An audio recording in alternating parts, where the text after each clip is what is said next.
श्रीबाला मन्त्राक्षरस्तोत्रम् ऐङ्कारैकसमस्तशत्रुरचनां नामावेद्य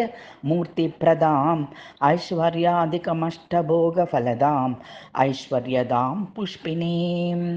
ऐन्द्रव्याकरणादिशास्त्रवरदाम् ऐरावताराधिताम् ऐशानीं भुवनत्रयस्य जननीम् ऐङ्कारिणीमाश्रये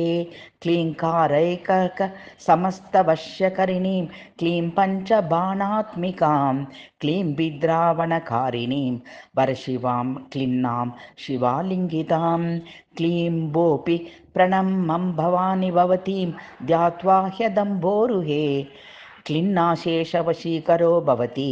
यत् क्लीङ्करीं नौम्यहं सौः शब्दप्रतितामरादिविनुतां सूक्तिप्रकाशप्रदां सौभाग्याम्बुधिमन्तनामृतरसां सौन्दर्यसम्पत्करीं